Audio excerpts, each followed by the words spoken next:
If you haven't subscribed yet, now's the time. When the channel reaches 1,000 subscribers, I'll share a surprise story I've prepared especially for you. The land stretched wide and empty under a pale sky that looked almost white from the heat. Dust lifted from the trail in soft clouds that followed behind a single rider, a woman in her early 30s, her coat worn, her hat tilted forward to block the glare. The horse she rode was thin and tired, its breathing uneven, but it kept moving because she asked it to. Her name was Clara Wyatt. For the last 6 months, she had been drifting from one settlement to another, looking for steady work and a place that didn't turn her into a joke. The last ranch she worked at had sent her away after the foreman decided she was too heavy for the bunkhouse. She'd left without arguing. There was no point. Words never changed what people saw. Now, as she crested the ridge above Sable Creek, she saw the town stretched out below her, a scatter of wooden buildings clustered around a single muddy street. A sign swung in the wind, half broken, reading Sable Creek General and Damp Feed. A few people looked up as she rode in. The first thing she noticed was silence. Not the peaceful kind, the kind that follows stairs. Two men leaned on the post outside the saloon. They watched her the way people watch a storm they don't understand. One smirked, whispering something that made the other laugh. She caught part of it, something about too much woman for the trail. It wasn't new, but it still hit the same way it always did. Not like a wound, but like a weight pressing on her chest. She didn't look at them. Inside the general store, the air smelled of tobacco, kerosene, and dust. The shopkeeper, a gray-haired man with a small frame, glanced at her without expression. She bought flour, coffee, and a small loaf of bread. Her hand shook a little when she counted the coins. She wasn't afraid, just tired of being noticed for the wrong reasons. When she stepped back outside, she saw a man loading supplies into a wagon. He was tall, maybe 40, with a weathered face and hands that looked like they'd built and buried more things than most men could name. His clothes were simple: dark vest, rolled sleeves, hat low over his brow. He didn't stare like the others did, just watched quietly, the way someone might study the horizon before deciding if a storm would pass or stay. This was Jonas Hale, a former cavalry scout who had spent the last decade living alone on a small ranch beyond the river. He had seen his share of noise, gunfire, loss, and things that didn't leave when the fighting stopped. Silence was what he preferred now. When Clara asked if he knew where she might find work, he didn't answer right away. He studied her face, her posture, the wear on her clothes. She wasn't a beggar, and she wasn't lying about being able to work. He nodded once toward the north. There's a place needs fixing. Roof leaks, fence is broken. It's mine, he said. His voice was steady, quiet. If you don't mind hard work, there's room for one more. She hesitated. She had worked for men before who used that kind of offer for the wrong reason. But his eyes stayed on hers, calm, unhurried. Not testing, not claiming. Just seeing. All right, she said. They left town before sunset. The trail was narrow, lined with sagebrush and dry grass that rattled in the wind. Neither spoke for most of the ride. The rhythm of hooves filled the silence. Jonas kept his distance, glancing at her once or twice to make sure she was keeping up. She noticed how he rode, balanced, cautious, as if the ground could turn against him at any moment. She thought about asking where he came from, then decided not to. Questions were dangerous when you didn't know if you'd be welcome tomorrow. By the time they reached his ranch, the sky had gone deep red. The land was quiet except for the low sound of wind moving through dry trees. The ranch looked tired, fences leaning, paint stripped by years of sun, the barn door hanging loose on one side. Still, it was standing. That alone made it better than most places she'd been. Jonas climbed down from his horse and nodded toward a small cabin. You can sleep there. Tomorrow we'll see what needs doing. Clara untied her bag and followed him to the porch. Her boots crunched on the dry boards. The smell of old wood and ash came from inside. She paused before stepping through the door. For a moment, she thought about turning around. She had done that before, left before people had a chance to look too closely. But this time felt different. Maybe it was the quiet. Maybe it was the way he hadn't laughed. Thank you, she said. Jonas only nodded, lighting a small lantern that filled the cabin with dim orange light. As she lay down that night on the narrow cot, she stared at the ceiling and listened to the wind pressing against the window. She didn't know what tomorrow would bring, but for the first time in a long while, she wasn't planning to leave. Outside, the man who had offered her a place sat alone by the fire, thinking about his own decision. He hadn't meant to let anyone in again, not after what had happened years ago. But something in her eyes, the mix of weariness and stubbornness, felt too familiar to ignore. Both of them, without saying it, had chosen the same thing that night, to stay at least for now. Morning came slow over the ranch, light spilling through thin curtains and across the dust that hung in the air. Clara woke before the rooster. For a long moment, she didn't move. Her muscles were stiff from the road, and her thoughts carried the same weight they always did when she arrived somewhere new. The question of whether she'd be told to leave before she could unpack her bag. She pushed the thought away, pulled on her boots, and stepped outside. The air was cool and smelled faintly of wet earth from the night dew. Jonas was already in the yard, mending a broken gate hinge. He didn't look surprised to see her awake. He only nodded once, as if to say you're on time. She returned the nod and asked, "Where do you want me to start?" He pointed toward the corral, where several posts leaned at odd angles. "That fence won't stand through another storm. We'll fix it today." His voice had that quiet authority that didn't need force. She liked that. It made her nervousness ease a little. The work began slow. Jonas handed her tools and showed her how the posts had to sit deeper into the ground. She already knew, but she let him explain. It mattered to him to teach, and it gave her a chance to study the way he moved, deliberate, focused, no wasted motion. She realized quickly that he wasn't the kind of man who spoke to fill silence. When he said something, it was because it needed saying. As they worked, the sun rose higher, and sweat formed under her collar. Her hands burned where old blisters reopened. Jonas noticed and paused, handing her a pair of gloves from his belt. "You'll need these," he said. She took them without a word, feeling a flicker of something small. Respect maybe, or gratitude. It was the first time in weeks someone had noticed she was hurting without using it against her. By noon, they sat under the shade of the barn, sharing bread and coffee. She watched him eat, his eyes fixed on the horizon. There was a heaviness in him that wasn't about the ranch. It came from somewhere older. She thought about asking, then stopped herself. Questions weren't earned yet. Instead, she said, "You run this place alone?" He nodded. "Used to have help. Couple of boys from town. They didn't last. Too far out, too quiet. And before that," he didn't answer right away. He took a slow sip from his cup. "Before that, I had a family. They're gone now." She didn't push further. Loss had its own language, and she'd learned to recognize when someone was speaking it. She knew what it meant to lose people. Hers had been taken by debt, hunger, and long winters that didn't care who lived through them. When they finished eating, he stood and said, "We'll check the well next. You'll need to know how to draw water when I'm in town." She followed, and as they worked, she began to notice the small details of the place. The worn saddle hanging near the barn door, the faint markings of a child's hand on one of the porch beams, the empty horse stall still swept clean. The ranch wasn't abandoned. It was waiting for something to fill it again. That evening, they repaired the roof of the storage shed. The sky turned orange, and the wind picked up, bringing the smell of sage. She hammered nails while Jonas held the board steady. Neither spoke, but their rhythm matched. The quiet wasn't uncomfortable anymore. When the work was done, he leaned against the wall, looking out over the field. "You work harder than most men I've hired," he said. She shrugged. "Hard work's all I got." He turned to her, his expression unreadable. "That's more than most." Later that night, she sat by the small window of her room, watching the moon rise over the ridge. The day had passed without insult, without pity, just work and silence. For the first time in years, she felt useful, not as a novelty or burden, but as someone who could stand beside another person without being judged. Down below, Jonas sat by the dying fire in the main room. He thought about how easily she had fit into the rhythm of the ranch. He hadn't expected to let anyone in again, but something about her steadiness made it easier to breathe.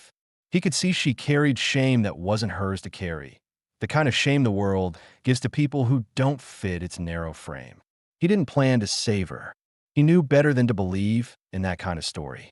But as he looked around at the cabin, the patched walls, the tools stacked in order, the small meal left covered on the table, he realized she'd already changed the air in the place. Outside, coyotes called from the hills. The night grew colder. In her room, Clara whispered to herself, "Maybe this time I'll stay." And for the first time since she left home, she meant it. The third day began colder than before. The morning light came through a sky streaked with thin clouds, the kind that never promised rain but hinted at change. Clara stepped out into the yard and saw Jonas already awake, crouched beside the corral, checking a sick horse's leg. He didn't notice her at first. His focus was absolute, slow, careful, deliberate. She walked closer, staying quiet until he spoke. "She got caught in the wire last night," he said, not looking up. "Could have been worse." His tone was calm, but she could see the tension in his jaw. He wasn't the kind of man who panicked, but something about the animal's pain bothered him more than he'd admit. Clara knelt beside him. "I can wrap it," she said, reaching for the rag he held. He hesitated for a second, then handed it over. Together, they cleaned the wound. The horse flinched once, but didn't fight. When it was done, Jonas stood back and wiped his hands. "You've done this before," he said. "My father raised horses," she answered, "before he lost the land." He nodded. It was the first time she had mentioned family, and he didn't press her for more. But he remembered it. After breakfast, they checked the far pasture. The wind had picked up, carrying grit that stung the eyes. Clara wrapped a scarf around her face and kept walking. The land stretched for miles, dry, uneven, dotted with sage and mesquite. She could see the mountains far off, blue and distant. For the first time, she realized how alone this place truly was. No sound but the creak of the wagon wheels, no movement but the horses and wind. "Doesn't it ever get lonely out here?" she asked. Jonas took a moment before answering. "It's quieter than most men can stand. But quiet's honest. You always know what you're hearing." She thought about that. For her, quiet had always meant judgment, the kind that settled in after laughter stopped. But here, the silence didn't mock. It just waited. Back at the ranch, she made stew while Jonas fixed the front porch. She caught him studying her once when he thought she wasn't looking. It wasn't the kind of stare she'd learned to fear. It was different, cautious, as if he was trying to understand something that didn't fit neatly into words. Later, while they ate, she asked what everyone in town had wondered. "You were in the army, weren't you?" He froze for a moment before setting his spoon down. "Cavalry. A long time ago. Was that why you left town?" "Part of it." His voice was quieter now. "Lost my wife during a raid. Our boy, too. I stayed in the service after that because it was easier than coming home to nothing." Claire didn't speak. She looked at the man across from her. The stoic posture, the eyes that never really rested. She finally said, "And now?" "Now I fix fences," he said. "It's simpler work. The things you lose stay where they belong." She nodded, feeling a weight settle in her chest that wasn't pity, it was understanding. She'd carried her own ghosts, though different in shape. Rejection had become her shadow, following her from town to town. Maybe that was why she stayed here. Jonas didn't treat her like someone to measure or fix. That evening, as the sun dropped behind the ridge, Jonas brought out a small lantern to hang by the porch. "You ever think about going back east?" he asked. She shook her head. "Nothing waiting for me there. Just memories and people who never learned to mind their own business." He gave a small, tired smile. "That's reason enough to stay." The night air turned cold, sharp against the skin. They stood together, looking out across the darkened pasture. Coyotes called somewhere far off. The wind rattled the fence wire, making a low hum that filled the silence between them. Inside, after she'd gone to her room, Jonas sat alone at the table, his hands folded in front of him. He hadn't meant to talk about his past. He'd buried that part of himself so deep it almost didn't belong to him anymore. But something about her made it easier to say the words. Maybe it was because she didn't look at him with pity, just a quiet recognition of someone who knew what it meant to survive being unwanted. In her room, Clara lay awake, staring at the wooden ceiling. She thought about the horse they had saved, about the way he had trusted her hands without question. She thought about Jonas, how he carried his pain like something that had shape and weight, but no voice. It wasn't attraction she felt. It was safety. For the first time in years, she wasn't afraid of being seen. She turned on her side, the faint light from the lantern spilling through the crack under her door. The sound of him moving about the house reached her, a steady rhythm of footsteps, wood creaking, a door closing. It was the sound of another person still there, and somehow that made the night less heavy. Outside, the land stretched silent again. The fences stood stronger now. The roof no longer leaked, and for the first time in a long time, both of them went to sleep without wondering where they'd be tomorrow. Neither one said it out loud, but they were beginning to understand. Staying was its own kind of promise. The next weeks passed in quiet rhythm. The ranch began to show signs of order again. Fences straightened, the barn cleaned, tools sharpened and stacked where they belonged. Each morning, Clara woke before dawn to stoke the stove and start coffee. Jonas would already be outside, working by the first light, his movements deliberate, the same every day. It was a life of repetition, but it steadied them both. Neither of them had realized how much they needed routine until they shared it. One afternoon, the peace broke. Clara was feeding the horses when she noticed two riders coming from the South Trail.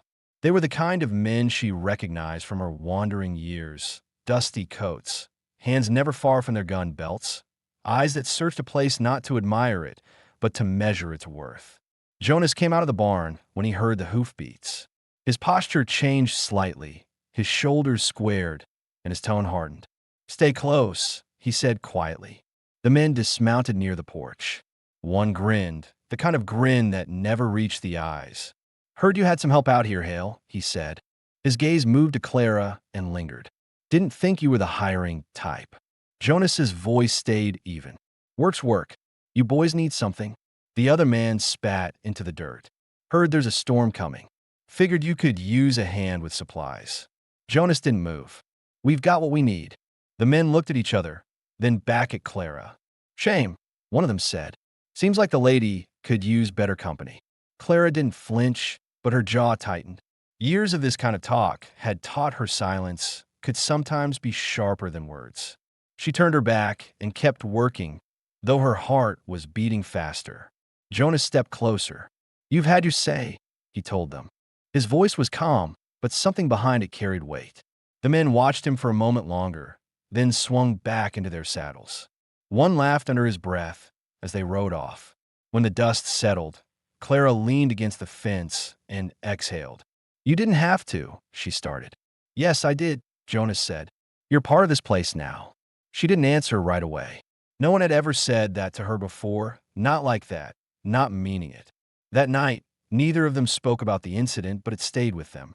Clara caught herself thinking about it while she mended a torn blanket. She realized she hadn't felt shame when the men spoke, only anger. That was new, maybe because she wasn't standing alone this time. The following day brought rain, one of those sudden desert storms that came out of nowhere. The wind rose without warning, pushing dust through cracks in the walls.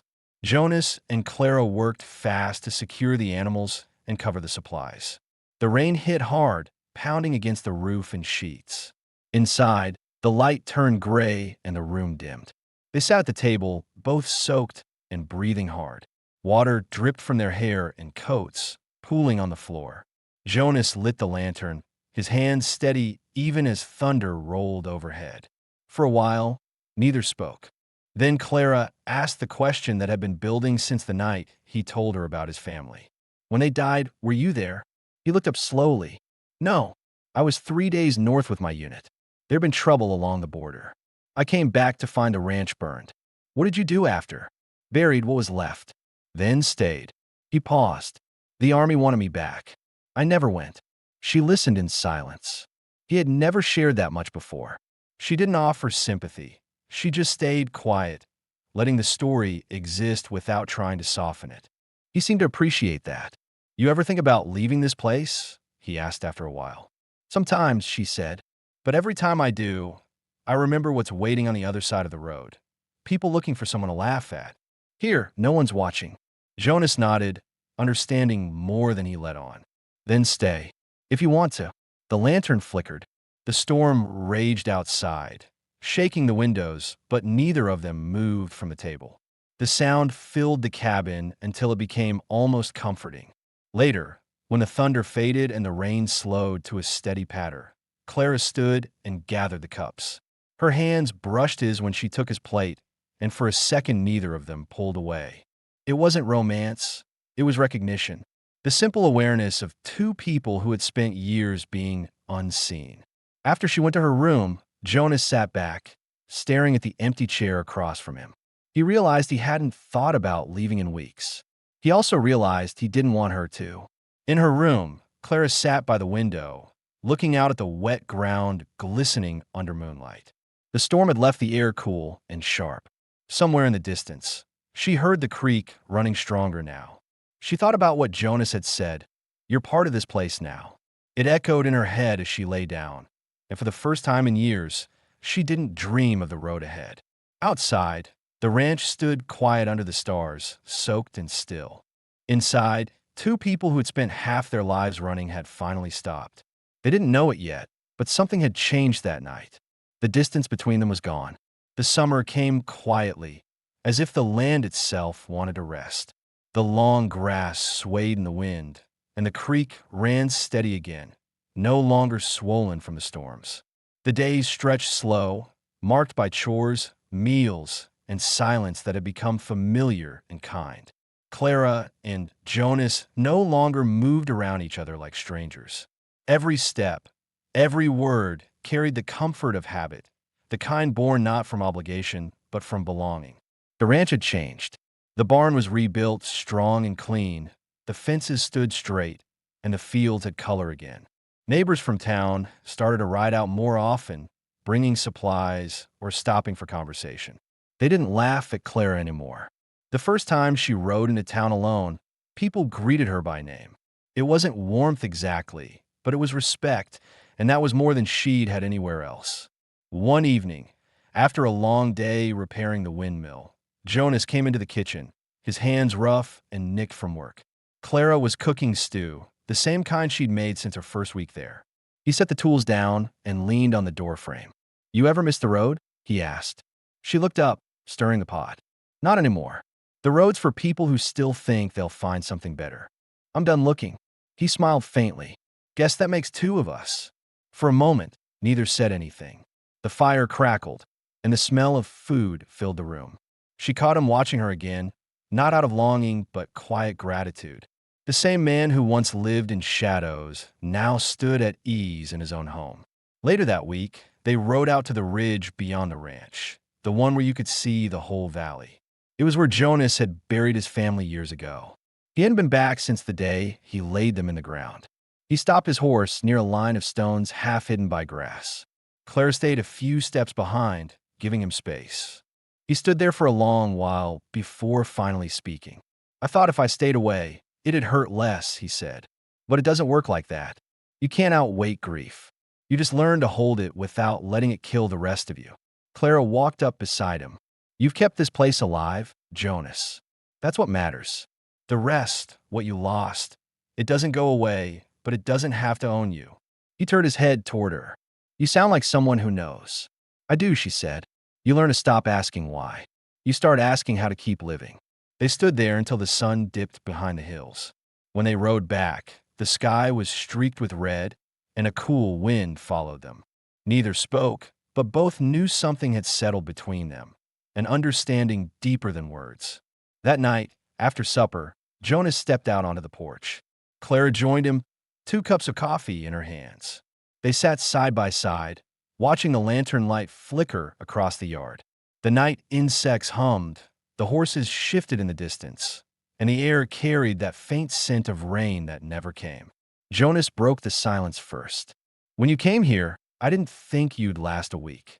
Clara smiled. "You're not the first man to underestimate me."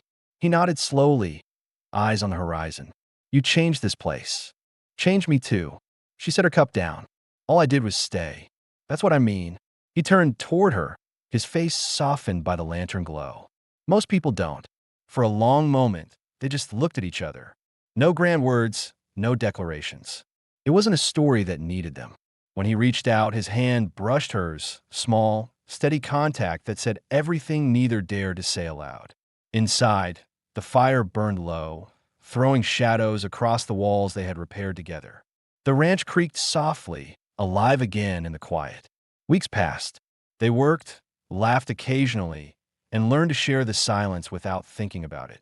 Sometimes Clara would catch him fixing small things, mending a step, tightening a latch, smoothing a splintered board, and she knew he wasn't just fixing the house. He was keeping it ready, making sure it would stand this time. By autumn, the valley turned gold. They harvested what little the garden offered, stacked firewood, and prepared for the first cold nights. On one of those evenings, Jonas came in carrying a bundle wrapped in cloth. He sat on the table and unwrapped it slowly. Inside was a small wooden carving, a new one, freshly sanded and shaped like a horse. "I used to make these for Henry," he said quietly. "Thought I'd forgotten how." Clara touched the carving, tracing the lines. "You didn't forget. You just needed a reason to remember." He smiled, tired but peaceful. "Guess I found one." When the first snow came, it dusted the ranch in pale white. The world outside grew still, but inside the fire burned steady. Jonas sat by the window, reading from an old newspaper, while Clara patched a torn coat. The sound of the wind outside was no longer lonely. It was part of the life they had built together. That night, before turning in, Jonas paused at her door. "Clara," he said softly, "you ever think about what comes next?" She looked up, a small smile at the corner of her lips. "Tomorrow's enough for me." He nodded, knowing what she meant. When the light went out, the house stayed warm. The snow kept falling, the creek still running beneath the ice, and in the heart of Sable Creek, a once-forgotten ranch stood alive because two broken people had chosen to stay when everything else told them to leave. There were no promises, no vows, just the quiet certainty that neither would face another season alone. And in the silence of that long winter night, staying was love enough. The end.